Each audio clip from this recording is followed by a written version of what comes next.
welcome back to my channel. After a small hiatus, we are back and we've got something else lined up for you. But let's not ignore the fact that I have, just finished a very long career in professional sport, and let's use that to create some content. Was the whole premise of creating this channel, was to show you my journey out of the sport and what was going on. Now, given I chose to retire in probably the worst point in human history, when absolutely nothing was happening, I thought I would bring in the big gun, the race videos. So today I'm going to be doing a commentary on some past race videos. Who doesn't love a bit of self-deprecation?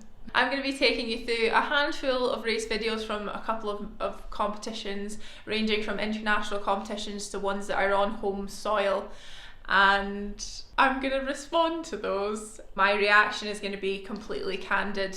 I was actually surprised that when I was looking through all these videos, I don't actually remember being there, which is crazy because obviously I was. So yeah, that's today's plan. So if that does not interest you, feel free to escape now. But if not, if you've stayed, if you're ready to join me and watch some swimming videos, then let's begin.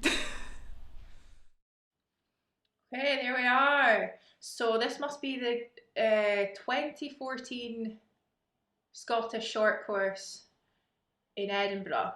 And what you can see on the way out there is I'm leading the walkout. And what they've just said is, please welcome the finalists for the men's 200 metre individual medley. And I turn around and I'm like, what? Pardon? I'm not a man.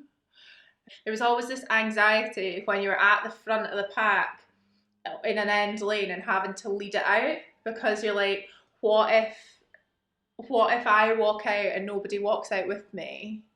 Yeah, it's something you kind of got used to as finals went on across the years. But yeah, I think at that point I was still very, very insecure about it. So I'm in lane 1, I think it is. So you can see me there, super white. I'm also wearing an Arena Carbon Pro, so I originally bought that suit in blue. Very good for a pale person. And they got discontinued, so they gave us a new one. I'm so pale. And so we're just about to step onto the blocks. This is really wild that I'm even in this race. This is a 200 IM. I was known for being a 100 metre freestyler and dabbled in the 50 metre freestyle. So this is wild. There I are, close up.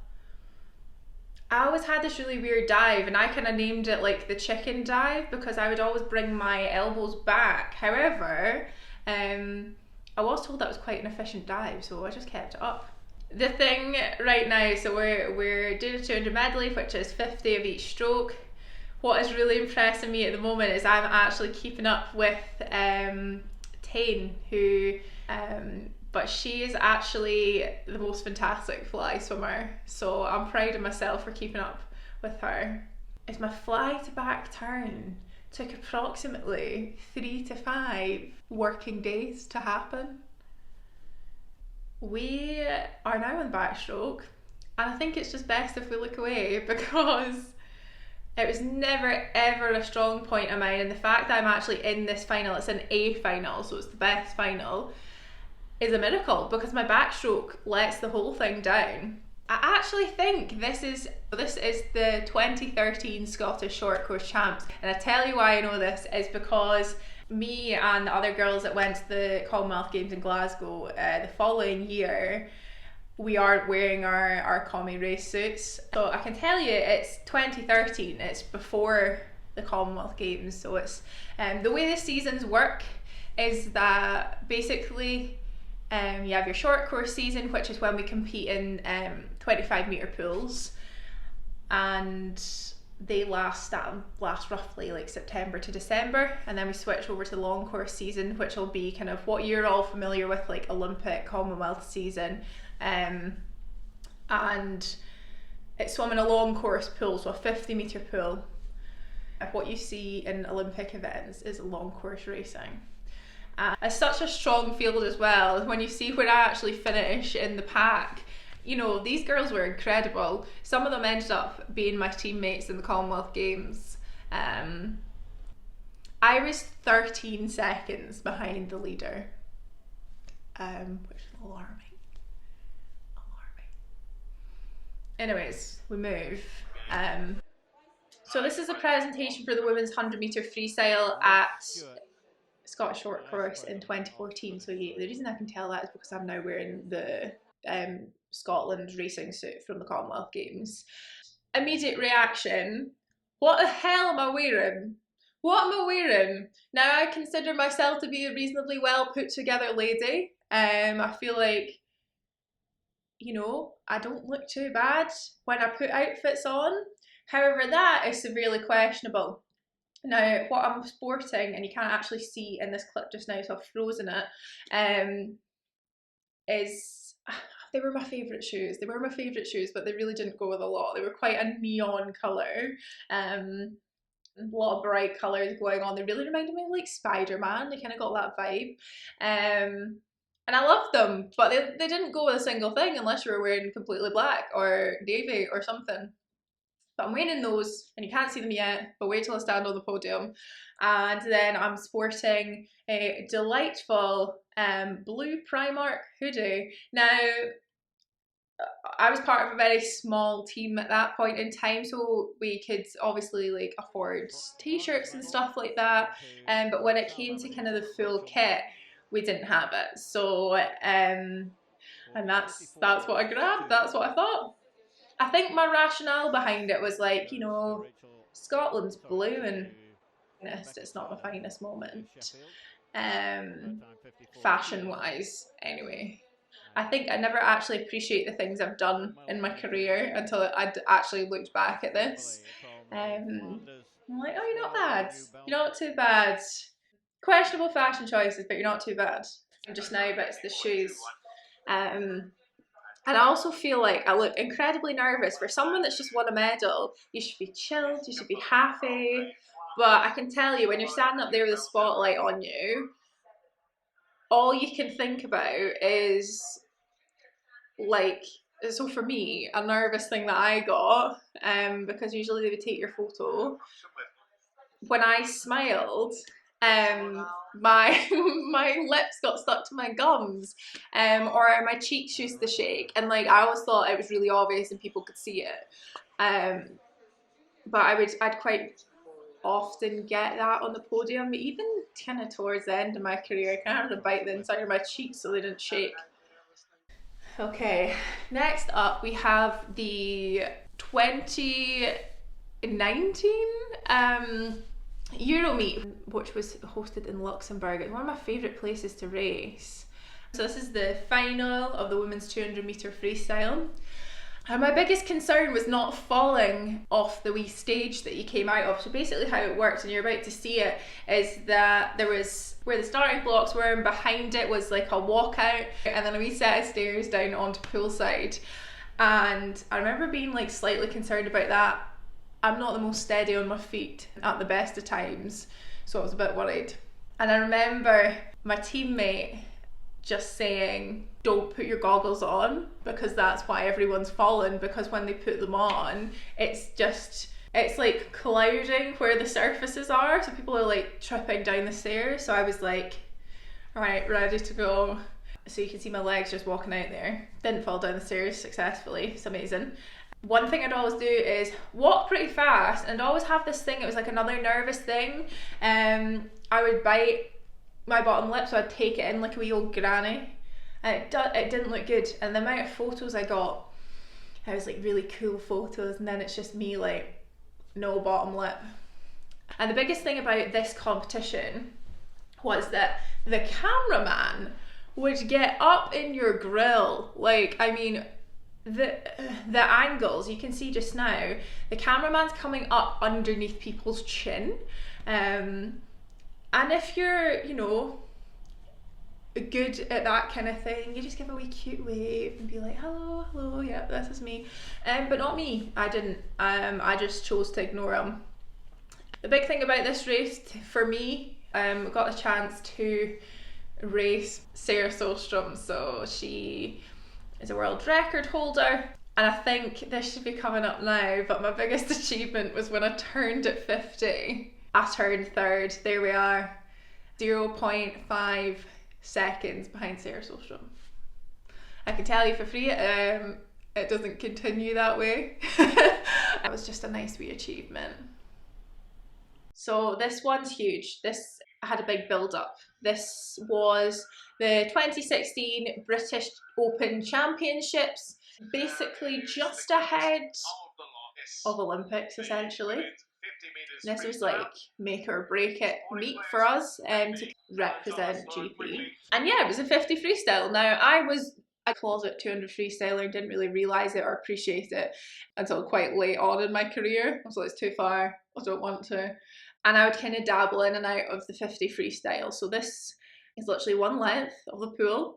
Basically, there was so much hype behind this because in this race, in the centre lane was a swimmer called Fran Halsell. Now, I believe that they're building it up where, like, you know, if she wins this race, it's going to be her 11th British title in this event. Like, there was a kind of prep video, some clips taken from the morning. I actually raced against her in the morning right next to her, and basically ended up in the outside lane of the final. So I'm going to come on last. I want to see what I did for this walkout because it's quite a big, meaningful race. Did I give a wave? Did I do anything? We will see. And I just noticed I've got my shoes in my hands and not even a single wave to the camera because I'm the last to go out. You kind of want to be ready, like they're not allowed to start until you're ready to go. And some people really took advantage of that and took the piss a lot of the time, so I was like, I'm not doing that, I'll just have my shoes in my hands. Here we go. So 24:37. Interesting fact, I actually had the most shocking dive in this race. I'm going to talk quite quickly because it's going to be over soon. But basically my leg came away from me and I pretty much belly flopped. So how I achieved this, I don't know, but I'm on the outside lane. You can just see me in the shot. I was literally swimming for my life. So meanwhile, Fran Halsell's just not qualified for the Olympics in the 53. Big blow. Another British title. Yeah. Even though the commentators called it completely wrong, and they still did even when the results came up, I actually got my first British senior medal, which was super exciting. Before we move on, I was just having a wee think and I was having a look. Every time I've come out in these race videos, something you don't probably know is how tiny our race suits were. Now, there's been many times on occasion where I've very much hulked out of my racing suit. It was a race in Glasgow. I think I was in the 100 metre freestyle final and I'd got into the change rooms to get changed into my race suit. Now, you all know, take a spare race suit, so I did. Happy days. I get to my race suit, it actually bursts off me, so it burst down the seam on the side of my leg. And I'm like, okay, stay calm, it's alright, you've got another one. So I put the other one on, and as I was pulling up the leg, the seam on the leg burst again. But I was like, I'm not putting my wet, like, training costume back on to go into poolside to then get my suit. There's no point in that. I don't have time. I literally had 5 minutes until I had to be in the call room, which is a little prep room before you go basically out to race. 5 minutes to call room time. They're very strict with those kind of things. So I'm like, ooh, I'm sweating now. That's not good. You start to sweat, you can't get the race suit on. So I'd scurried back onto poolside wearing a towel, nothing underneath. No one to this day knows that I was absolutely starkers underneath there. Bear in mind there's a live stream going on. If anything happened, should be out to the world and it wouldn't be good. And the crowd in which my parents were in, and it was funny because afterwards they were like, why are we scuttling back and forward? And I was like, oh, I ripped 2 racing suits within about 30 seconds of each other. So by that point I was in panic mode. So I get back to my team and they're like, what are you doing here? And I'm like, I couldn't speak. I was like, I've ripped my wrist through. So I just think a long one and pray that fits. So got it on, happy days, get up to race, and I wish I knew what my heart rate was at that point in time. I can't even remember what happened in the race. It was incredible. But anyways, so the suits are tiny, and I'll show you right here. This actually doesn't really stretch beyond that. If I had the body of a child, I would slip in no bother. I'd love to know the amount of time I have spent in my life trying to get in and out of racing suits. Anyway, this has been a this has been an absolute car crash of a video. But anyways, thank you so much for watching. It was lovely catching up with you again, and I will see you very soon.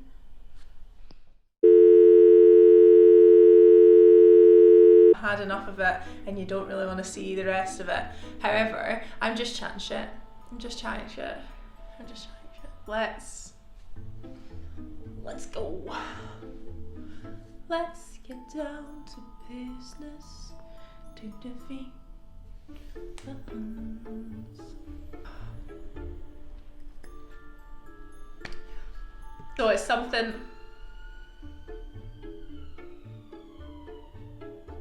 The ambulance. I'm literally on the ambulance route, so great. Drink my coffee and you're gonna have to deal with it now. Deal with a 21-minute video.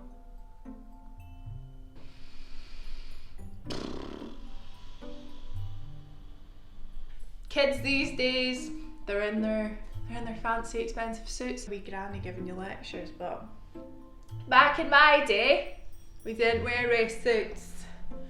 You had to earn them. And I think it was going. Everything it's from this video. It's a delivery for me, but why do I look like I'm in NFL? Ready?